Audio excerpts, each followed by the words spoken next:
Good morning and welcome to the verse of the day plus on this 23rd of April 2020. Let me just put this link out in my Discord.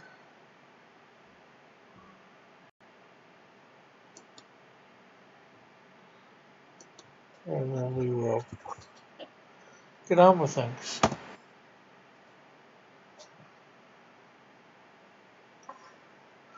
Okay, today the verse of the day comes from Proverbs chapter 17, verse 22. A joyful heart is good medicine, but a crushed spirit dries up the bones.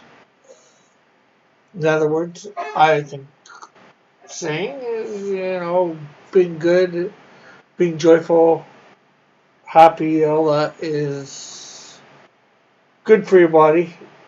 Does releases endorphins and all that sort of stuff, as we've heard from different things. But um, crushed spirit, hope deferred, dries up the bones, really takes stuff away from you. I don't know how to speak into it scientifically or not. I don't have a lot of research, but when one feels they have no hope, it is hence maybe what I would say crushed spirit, no hope. It just unfortunately it does work bad with the person mentally. So that said, let's go on to our next section. I just need to bring up the chat. So give me about a second here to bring up the chat. Not that a lot of people stop by for this, but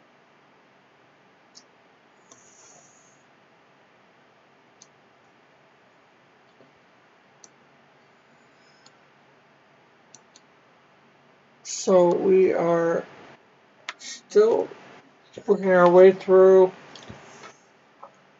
Daredevil Discernment. We are now on question 4.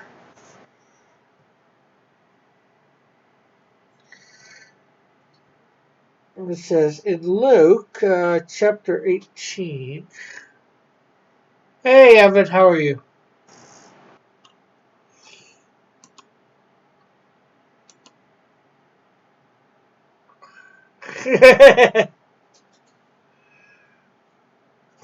Wrong account. In Luke.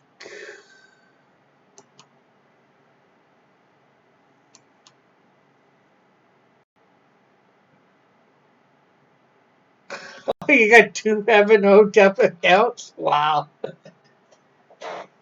Yeah, you got to be in with the one with the red, right? Anyways, yeah, we're in the study guide. That's the handling drawing cam. Sorry. Let's switch over to that one. I'm doing good. How are you? Good. I'm good. Now let's see. So,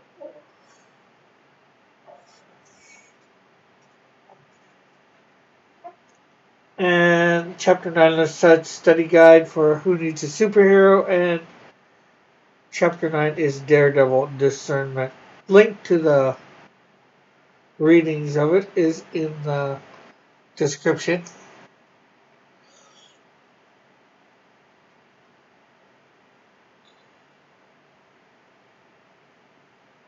So it says in Luke chapter 18, verses 35 through 42, read, but a blind man who, like Daredevil, saw something others missed.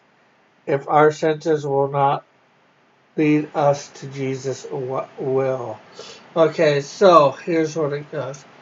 As Jesus approached Jericho, a blind man was sitting by the roadside begging. When he heard the crowd going by, he asked what was happening. They told him Jesus of Nazareth is passing by. He called out, Jesus, Son of David, have mercy on me. Those who led the way rebuked him and told him to be quiet, but he shouted all more the louder, Son of David, have mercy on me. Jesus stopped and ordered the man be brought to him. When he came near, Jesus asked him, what do you want? What do you want me to do for you? Lord, I want to see, he replied. Jesus said to him, receive your sight. Have faith, your faith has healed you. Immediately he received his sight and followed Jesus, praising God. When all the people saw it, they also praised God. Uh, you read about a blind man who saw not something others missed. If our senses will not lead us to Jesus, what will? Faith? Healings? Any comments there, Evan? What might lead someone to Christ? Well, obviously, he knew about Christ before Christ came to town. He probably had heard rumblings of, Christ and healing others, I would say, before this. So, a preceding reputation?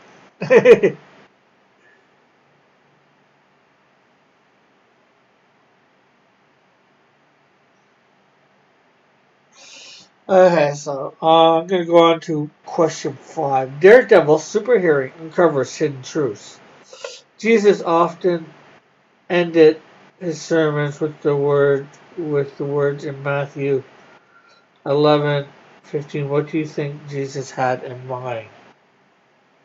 I don't think Daredevil became a Christian because of getting super sight. I would agree. He was Catholic beforehand, so, and stayed Catholic after.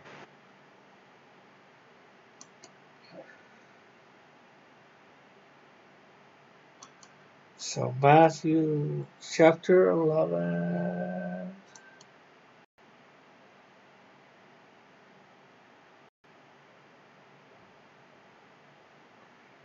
verse 15. Whoever has ears, let them hear. Yeah, he says that a lot, either before or after. Those who have ears, let them hear. Let those who have eyes, let them see. Or something to that effect. But what do you think Jesus had in mind? Sometimes people listen but don't truly listen to what's being said. Another thing he might have had in mind. Yeah, it's time to pay attention right now. What I'm about to say is just a little bit important. Or maybe a heck of a lot important. For what I just said was a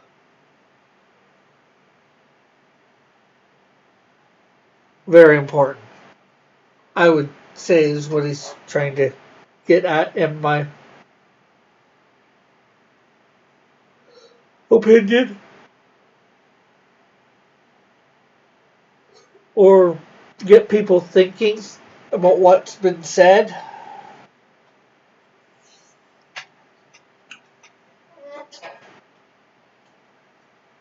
Try and figure out what he meant, possibly.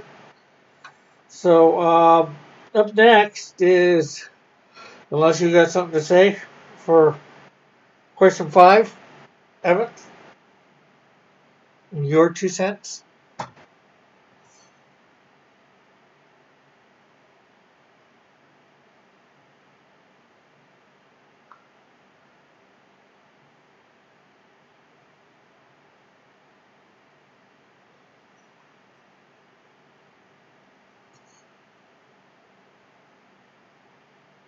Daredevil learned to tune out much of what was going on around him.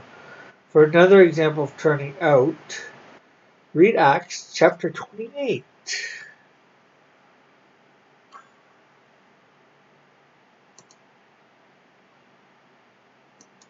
I believe that's the last chapter of Acts too. And we were supposed to read verses 26 and 27.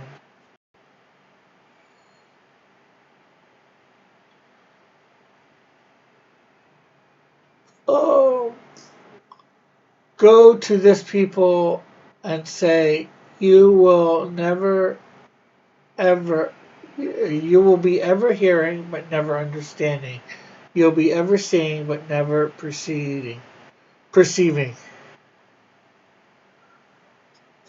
Uh, for the people's heart had become calloused. They hardly hear. Let me start that over. Go to this people and say, you will be ever hearing, but never understanding. You will be ever seeing, but never perceiving. Daredevil should have dueled me when he had the chance. For this people's heart has become callous. They hardly hear with their ears, and they have closed their eyes. Otherwise they might see with their eyes, and hear with their ears, understand with their hearts, and turn. I would heal, and I would heal them. Okay, so he asked after reading that, how do people tune out God? Why would anyone do that? Oh, why would people tune out God? Because they don't want to be told they're doing wrong. They want to do whatever they want to do and not feel bad about it. That's even, yeah.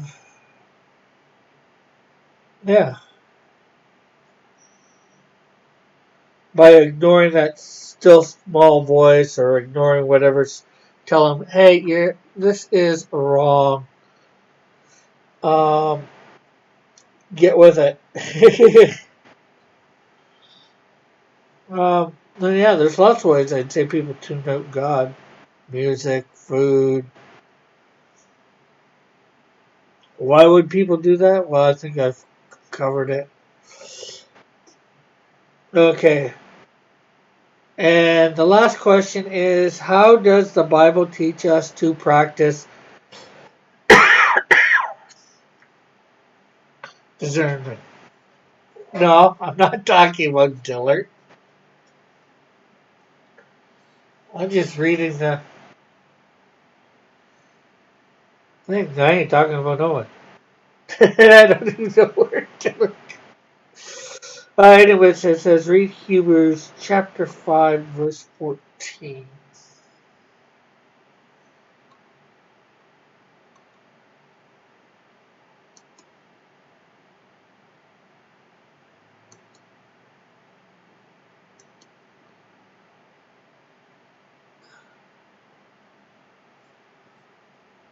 Okay, and the question is, how does the Bible teach us to practice discernment? Okay, but solid food is for the mature, who by constant use have trained themselves to distinguish good from evil. I think they should have done a little bit more verses than that. But by constant use, they have trained themselves.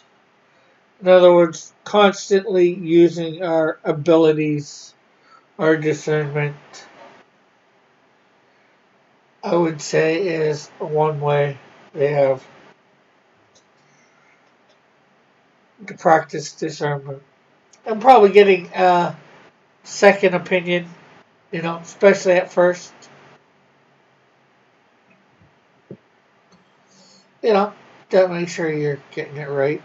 Then it says First John chapter 4.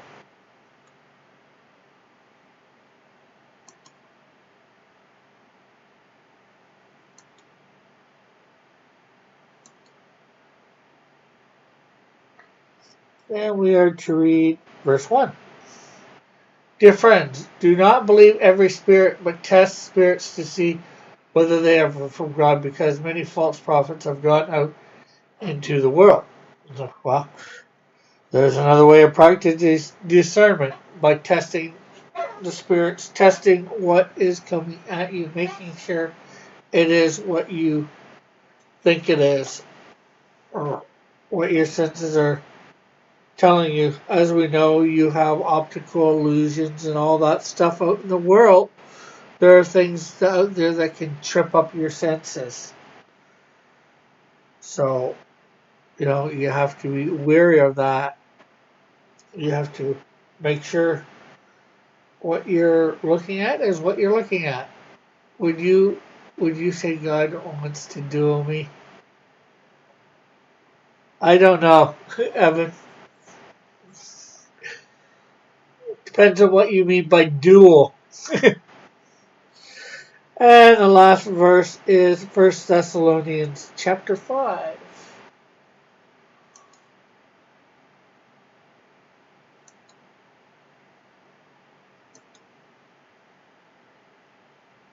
And verse 21. But test them all. Hold on to what is good. Okay.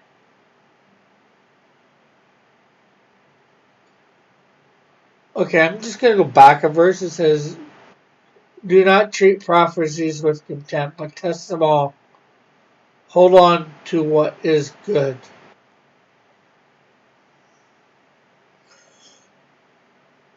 Yeah. Again, it's testing things and making sure and that's part of learning, you know,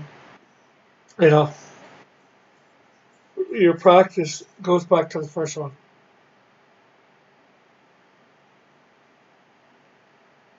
Each has three characters. Yeah, that's not dueling though. Dueling involves two people. I guess it's involved two people, but two people doing the same thing. It's like saying, here, I'll set up some targets for you, and you go out and see whether you can hit them. That's target practice. Not dueling. Anyways, that's last question for that one. So we will be starting chapter 10 tomorrow. Oh, what was chapter 10?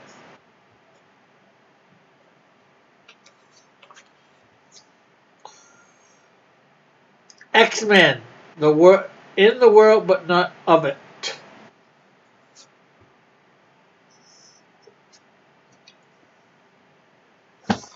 So that'll probably carry over tomorrow and Monday. And of course, we have the superhero quiz coming on the weekend.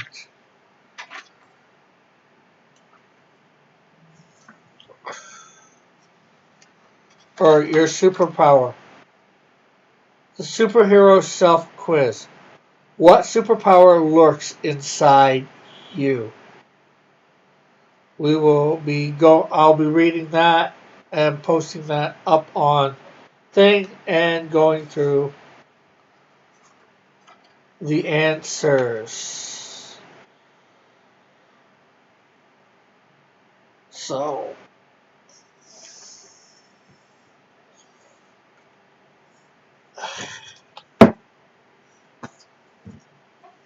who wants to participate?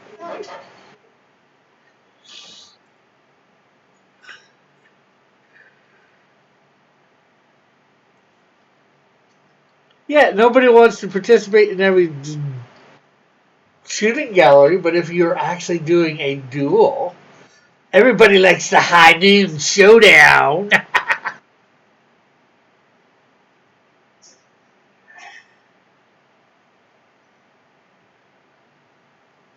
For the duel. Yeah, but see, the problem is, Evan, you can call it a duel.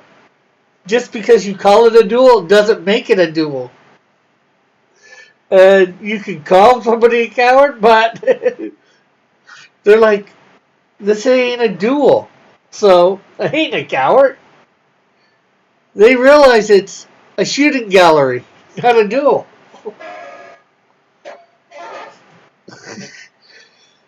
Well, they're as smart as me, they do. Maybe that's putting a pat on my back too much. Anyways, thanks everybody for tuning in to another Verse of the Day Plus and reading from the study guide of Who Needs a Superhero. I'm going to have to get Mere Christianity and the study guide with it for soon. So I guess we'll catch everybody later. Have a great and wonderful day. Hopefully we'll see you at high noon. Bye for now. God bless. Love you all.